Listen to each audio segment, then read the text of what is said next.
류현진이 매츠와의 경기에서 4와 3분의 1이닝 3실점으로 강판되면서 류현진을 향해 비판하는 이들이 적지 않았습니다.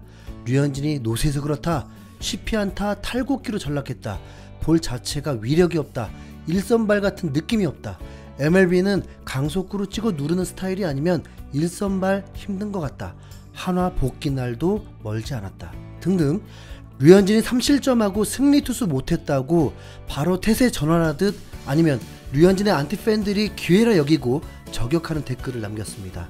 그리고 한 매체는 6월 7월을 기준으로 류현진이 강팀에게 약하고 약팀에게 강하다는 말로 류현진을 깎아내리기도 했습니다. 도대체 류현진이 얼마만큼을 잘해야만 이런 비난이 사라질 수 있는 걸까요?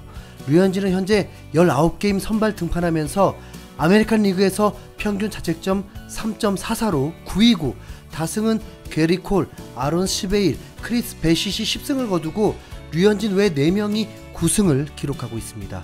이닝 소화도 전체 15개 팀 중 13위를 기록하고 있는데 19게임 소화한 선수 중에선 3이닝 밖에 차이가 나지 않습니다.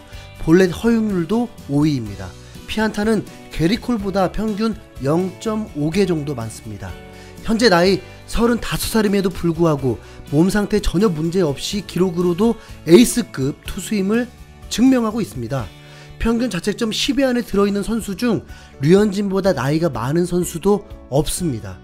어떤 기록으로 봐도 류현진은 2019년 평균 자책점 1위를 했던 만큼 못할 뿐이지 현재 매우 잘해주고 있습니다.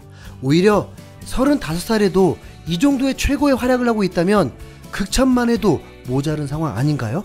거기다 홈구장에서 팬들의 응원을 받으며 단 한 번도 던져보지 못한 메이저리그 유일한 선수. 가정을 꾸리고 자녀까지 있는 가장이 자신의 집은 가본 적이 없습니다. 멘탈이 워낙 좋기 때문에 이 모든 환경을 극복하면서 제 역할을 해주고 있는데 깔 게 뭐가 있는지 모르겠습니다. 3천만 달러 이상 던지는 투수들의 상황을 보십시오. 커쇼는 부상으로 이탈했습니다. 디그롬도 부상으로 이탈했고 그는 규정 이닝을 넘지도 못해서 순위에 제외되었습니다. 스트라스버그는 아예 2년을 통째로 날렸고 벌랜더는 돌아올 기미가 보이지 않고 프라이스는 다저스에서 불펜으로 기용되고 있습니다. 그나마 슈어저와 제크레인키가 에이스의 역할을 하며 버티고 있습니다. 이들은 명예의 전당 입성이 확실한 투수죠. 게리 콜은 류현진보다 2배 가까운 많은 연봉에도 류현진과 크게 차이나지 않는 성적입니다. 다르비슈는 류현진보다 평균 자책점은 3.27로 조금 낮지만 7승밖에 거두지 못하고 7월 4경기에서 평균 자책점 7.32를 기록하고 있습니다. 기쿠치와 마에다는 언급을 안 하겠습니다. 모든 선수들이 경기를 부진하면 이유를 찾게 됩니다. 구속 저하, 제구력 문제, 타선의 지원, 야수 실책, 작전, 그리고 행운까지. 못했던 타자가 갑자기 너무나 잘할 수도 있고 잘하는 타자가 한순간 슬럼프에 빠지기도 합니다.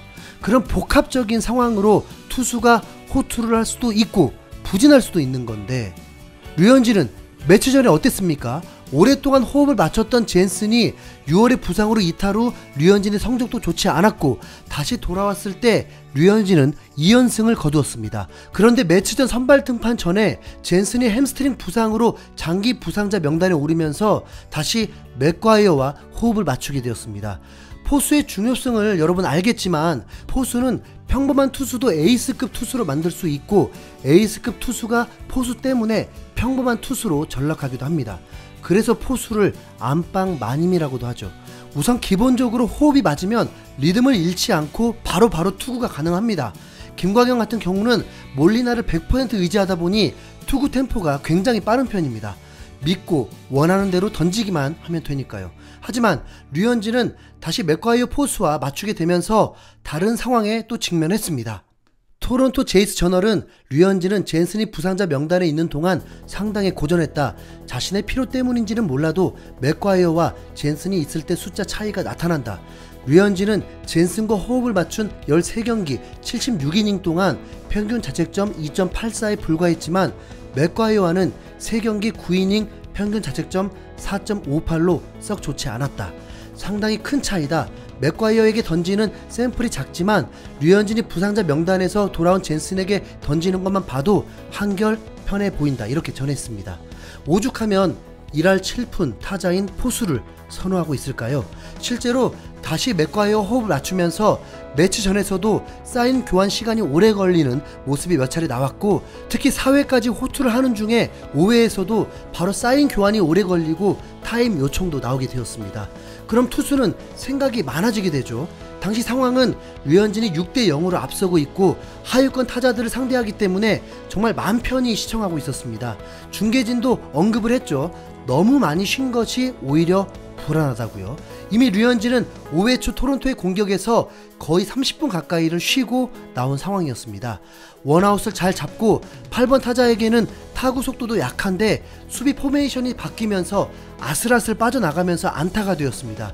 그리고 다음 대타에게는 체인지업이 바깥쪽으로 잘 빠졌는데도 밀어치면서 충분히 잡을 수 있는 공이었는데 아쉬운 실책성 2루타가 나왔습니다. 결과적인 부분일 뿐 이게 어떻게 류현진이 못 던져서 나온 책임이라고 해야 할까요? 류현진은 인터뷰에서도 운이 없었다고 했습니다. 물론 류현진의 체인지업이 상대가 헛스윙 삼진이었으면 얼마나 좋았겠습니까? 그럼 뭐 타자는 허수아비인가요? 메이저리그 어떤 타자도 결코 쉬운 선수는 없습니다. 원아웃 주자 2, 3루에서 다음 타자가 류현진에게 매우 강했던 1번 타자가 나오게 되었습니다. 매치도 홈에서 거의 패배한 적이 없을 정도로 강했다 보니 홈 팬들의 응원과 분위기를 한껏 끌어올렸고 타자들이 자기 스윙을 버리고 컨택으로 류현진을 공략했습니다. 1번 타자 니모가 밀어치는 안타로 실점, 홈런왕 출신 알론소는 류현진의 공을 치기 위해서 폼도 무너뜨리면서까지 체인지업을 맞추는 걸 보면서 오히려 류현진의 위험을 느낄 수 있었습니다. 알론소는 류현진 전날도 2홈런, 류현진 다음날도 홈런을 치는 활약을 했습니다. 류현진을 과소평가하지 않길 바라는 마음으로 여러분에게 전해봅니다.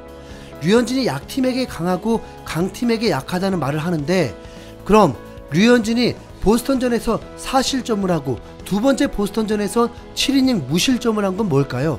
양키스를 상대로 좋은 성적을 거둔 것은 뭘까요? 템파베이를 상대로 호투를 펼친 건 뭘까요? 게리 콜은 20번을 등판하면서 5실점을 3번이나 했습니다. 또한 보스턴을 상대하면서는 16이닝 9실점을 했습니다. 그럼에도 아메리칸 리그에서 가장 많은 이닝 소화와 승수, 평균 자책점 3위를 기록하고 있습니다.